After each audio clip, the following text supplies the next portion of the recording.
Here's a question for you. What do the numbers 3, 30, and 18,649 mean to your business? 3 is the number of years Wholesaler Mastermind Schedulers has been helping wholesalers achieve more appointments and spend less time doing it. 30 is the number of employee schedulers that we have. Yes, you heard right, employee schedulers, not independent contractors. And 18,649 is the number of appointments we've set so far in those last 3 years. If you're looking for a professional scheduling service to help you fill your calendar, check us out at wholesalermasterminds.com or wmmschedulers.com. Wholesalers, what's it like when you get together with somebody that you've known for years and years and years? You get together with somebody known for years and years and years, and you talk about the way things used to be, and you talk about the way things are today. You talk about the evolution of in this case, business, and in this case, the evolution of wholesaling. That's what we're going to do with my guest today. Welcome to the only podcast on the planet dedicated to exploring the art, science, and lifestyle of wholesalers and their leaders. This is the new Wholesaler Masterminds radio show.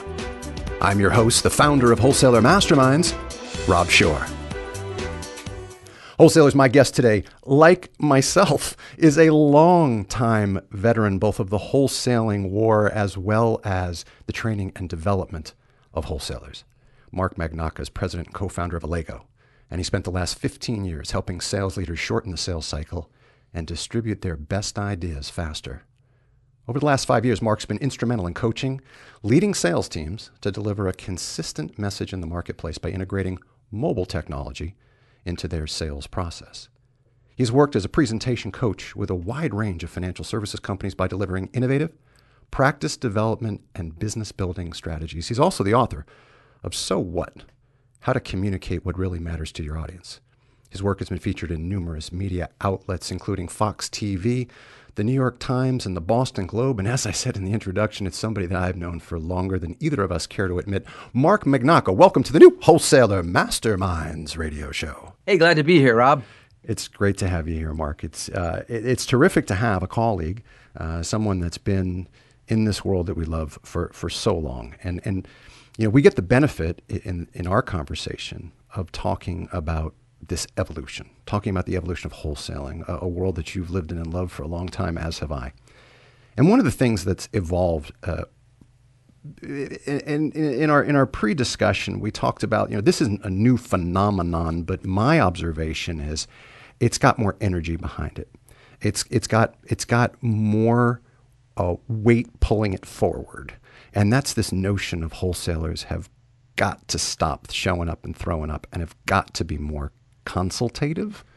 And I wanted to get your take on A, what do you think about that? And B, what the heck do you think's causing this movement in a speedier direction where advisors want more consultative wholesaler engagement and stop throwing product down my throat?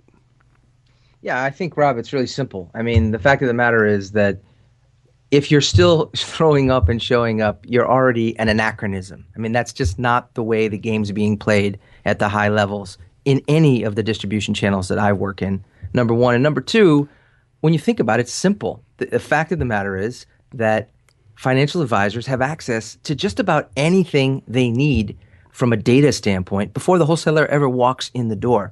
So if you're not bringing some type of consultative value, if there's not some other thing that you can bring to bear, then why does an advisor, particularly a corner office type advisor, want to spend any time with you? And the answer is they don't. So I think that the part that's pulling it forward, Rob, is that it's just accelerating now. As more and more content is available for advisors, they have less and less need except to see those people, and there still are, thankfully, a large number of them who bring unique value. However, there's also a large number who don't, and they're going to find it increasingly difficult to get any appointments at all, except with the advisors they don't really want an appointment with anyway. You just said something because I was sitting over here grinning. And the thing that I was grinning about was you have a choice, wholesalers. You can seek out the Luddites that do not understand technology, don't know how to get your latest analysis off your website, are incapable of getting any of the data and information that they require from one of the services they're provided. You can get those Luddites as your clients, perhaps, or if you want to get after the more technologically advanced, more savvy corner office advisor, you best do your business in becoming a better consultant. So let's talk about the traits of consulting, or traits of a consultant. And I know that one of the things that you reference as we talk about this, Mark, is some work by Forrester Research. Tell us a little bit about why you reference this particular body of work, and let's talk about, perhaps briefly, a little bit about the 6 traits of a consultant. Sure, Rob. So Forrester Research, for those of you who aren't familiar, you can think of them almost like a morning star that really has a big focus in the high-tech world. So when Forrester issues a report, it's often taken with a great deal of weight because of their industry expertise and really the breadth of this global organization of consultants that work with many of the most significant companies in the U.S. and around the world. And so they have a whole research report on this very topic. But to summarize a piece of it that I actually shared at the Mutual Fund Education Association last year, it's called the 6 Traits of a Consultant. And this really plays, Rob, right into the point that you just talked about, where you were talking about the advisor, you'd be left with the advisors who are Luddites. I say even worse than that, you might be left with the advisors who have very little assets to invest. So even if they have a relationship with you and they like you, they can't really move the needle at all. Mm.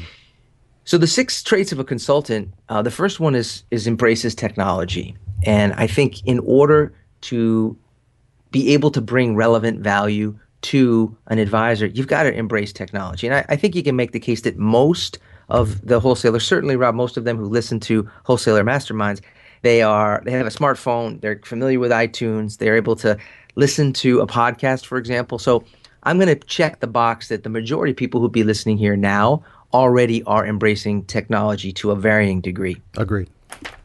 The second one is about sharing new ideas. Now, I think this piece just comes naturally to so many wholesalers. They like sharing ideas. The question is, are you sharing a relevant idea?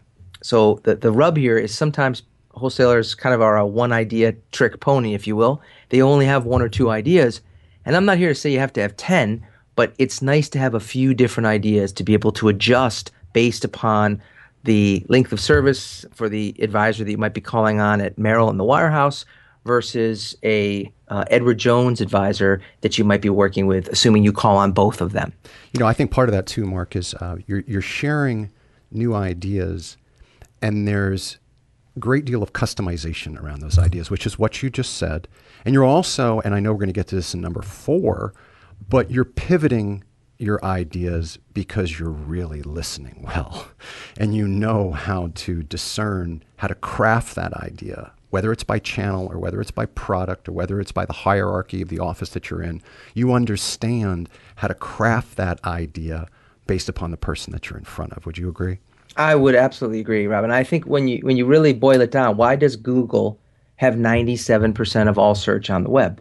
Right? There's a lot of other smart people in that space, a lot of other people chasing it. Certainly Microsoft's put a ton of money in Bing, right, and some of these other web search engines, and yet Google has 97% of it. And it's really the word that you just described. They call it search relevance, but you could overlay the word customization on that, and that ability to customize what you're going to present. And what makes a good search is it's coming back with relevant content customized for what I'm looking for. And that really slides into number 3, which is exhibits business acumen. And what this really talks about is the fact that the truly great wholesalers are the ones who understand the business. They understand the way advisors make money. They understand the forces at work. They understand the political dynamics within a firm. They understand the challenges that an advisor has. And I think there's a number of different ways that business acumen can inform your thinking as it relates to what ideas you're going to bring. No, I'm following you there. Sometimes I think wholesalers are, they're looking at business acumen as the business of their business, right? Right. They know the capital markets, or at least they aspire to know the capital markets even better.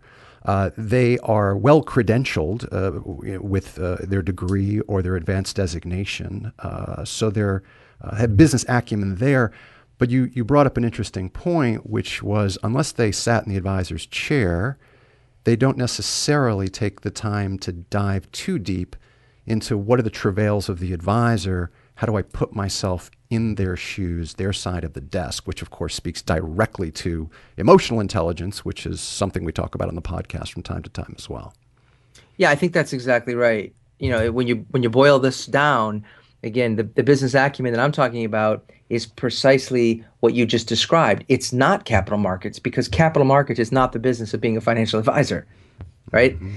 A byproduct of the study that you partake in as a financial advisor to certainly to master, to try to master that topic. But that's not the business you're in. The business you're in is building relationships with people, right? And to the extent that you can build relationships of trust and of competence where they want to not only do business with you, but as important, they want to be able to tell other people about what you do for them to help make it easier for you. That whole piece is actually very different than being able to talk about alpha and beta. Definitely. Definitely. What's number 4 on the list? So number 4 is communicates effectively. And I think this one's pretty self-evident. The good news is, again, in the aggregate, in general, I would say I've had the chance, Rob, as you have, to work with literally thousands of wholesalers, some 3,000 at last count, in every different channel of distribution over 15 years. And in general, I would say there's no question that as a group, they are better communicators than average. Now, within that subset, there are some who really take the time to think about what they're going to say before they say it, and disproportionately, whether it's in front of a branch office or in front of a large group of advisors, those wholesalers are more successful as communicators. I'm reflecting on what you said. I would agree, and I don't wish to be disingenuous to any wholesalers, but I also will always offer you straight talk wholesalers, as you know. And I think there's lots and lots of wholesalers that can articulate their message. I want to make sure I say this correctly, talk about communicating. They articulate their message, the message of their product. And this goes back to something I said earlier, communication works both ways, right? So they can communicate their message to the advisor, and maybe they can even do what you say, which is craft their message articulately to the audience in front of them, customize it in the right way. Sometimes wholesalers lack the other piece of that, the other piece of communication, which is the two-way communication, which means I'm listening effectively, and I'm making sure that I have empathy for and understanding for the advisor. So it's just, again, it's not that our listeners don't communicate well. In a lot of cases, they may communicate a hell of a lot better than us.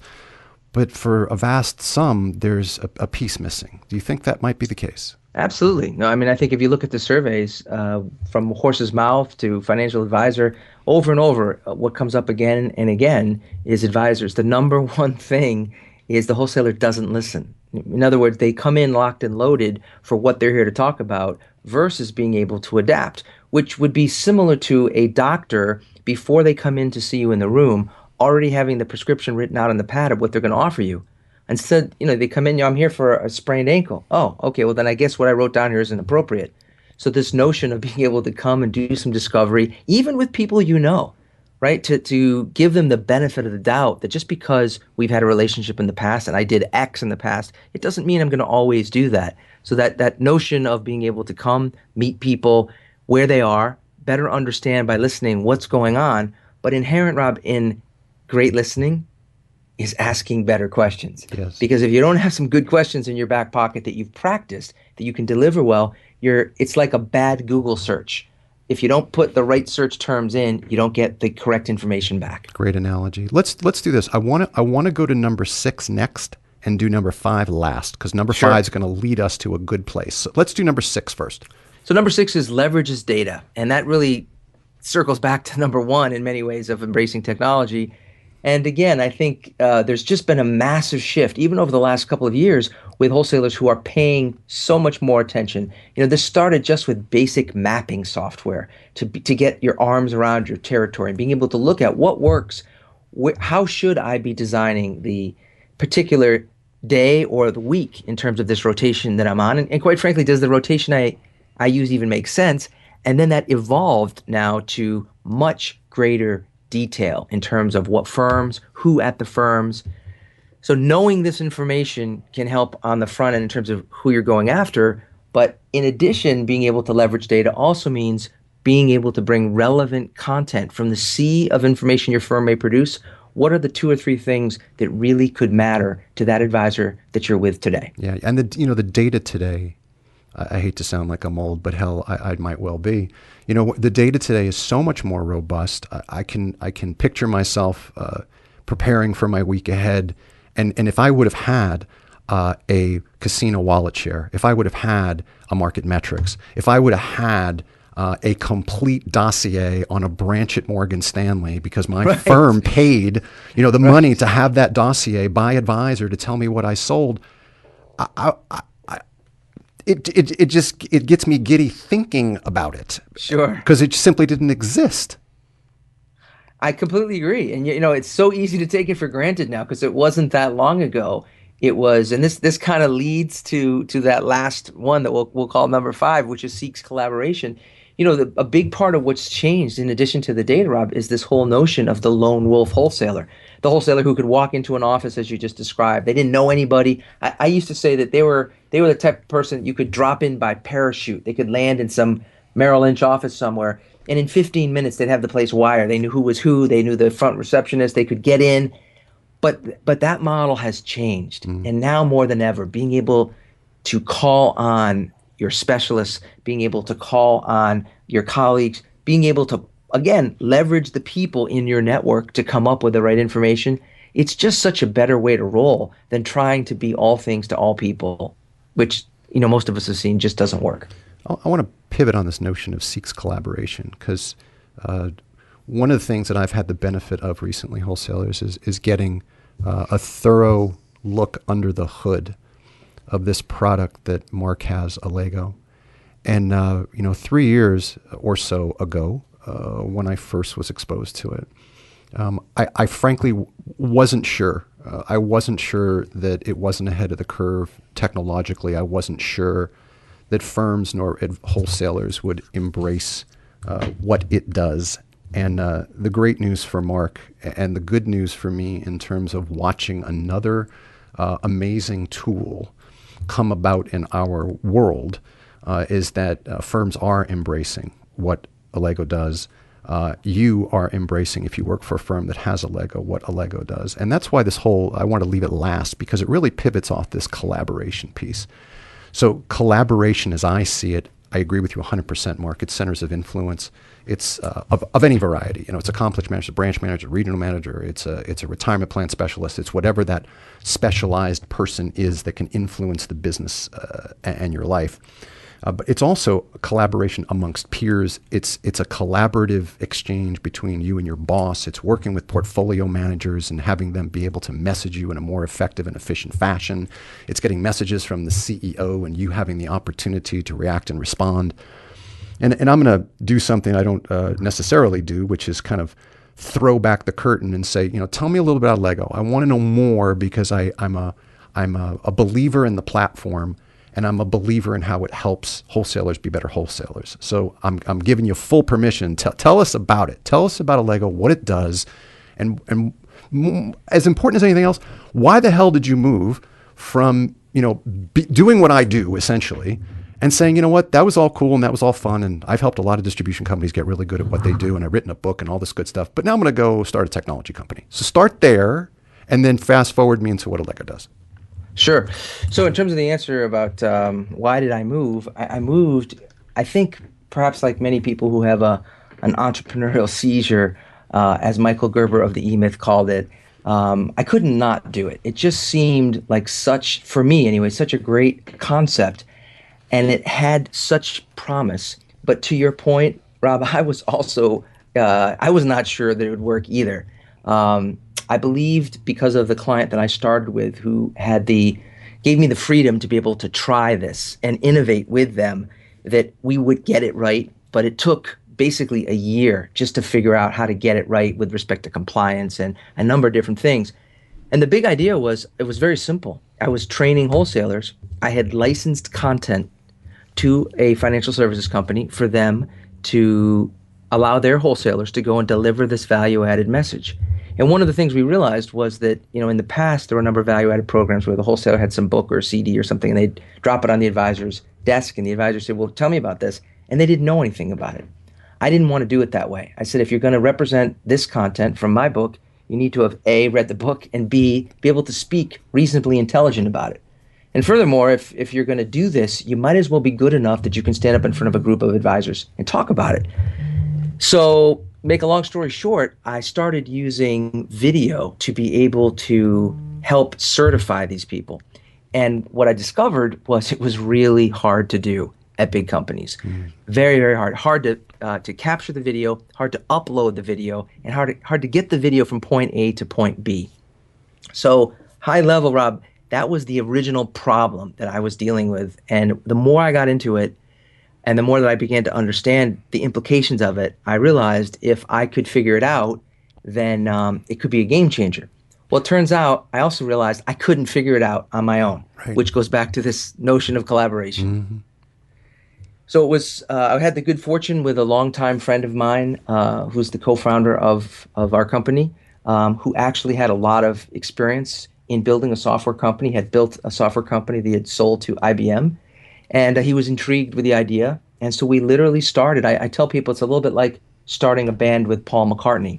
He had a big past with the Beatles, and then he was starting over again with this new band with the Wings. And he started over at small little colleges in England until they got the song set down, and then he came to America.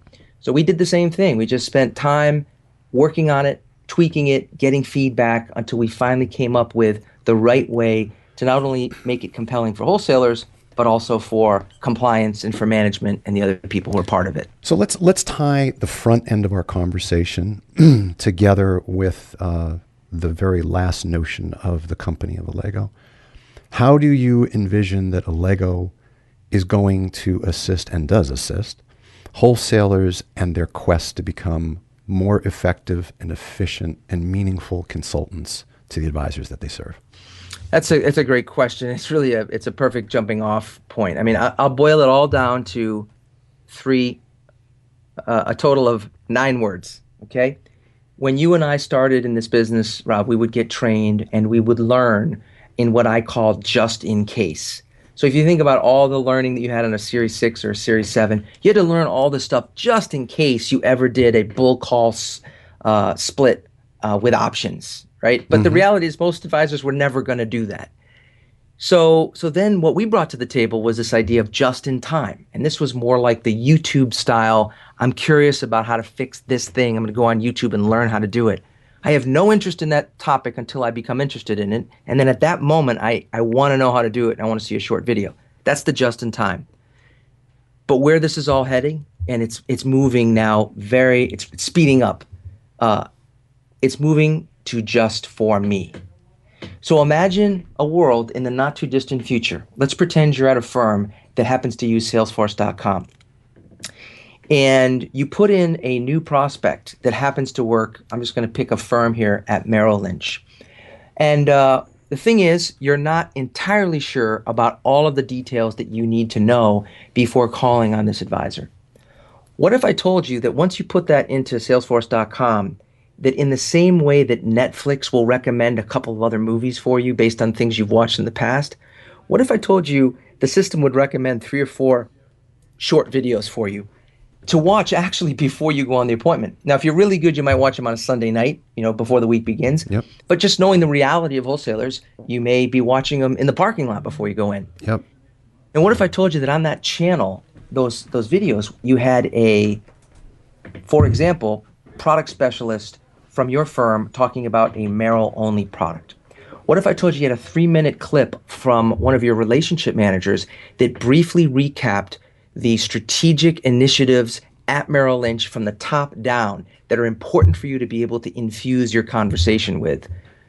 And then what if you had one other video, which was from the number one wholesaler, your peer at your firm, talking about how they have shared an idea with one of their advisors that led to a specific sale? Yeah. Think of the difference in confidence you have when you walk in that room. Not a false confidence where you're just sort of puffing yourself up, but where you realize, I actually know what I'm talking about. I have some cogent information, and I know how to present it based upon the audience that I'm going to be talking to. That's how I believe Allego is going to help and is helping to change the way wholesalers adapt, because I think wholesaling will continue to be a viable profession, although I do think it will morph and there will be less in aggregate wholesalers than there are right now in 2017 as we move forward.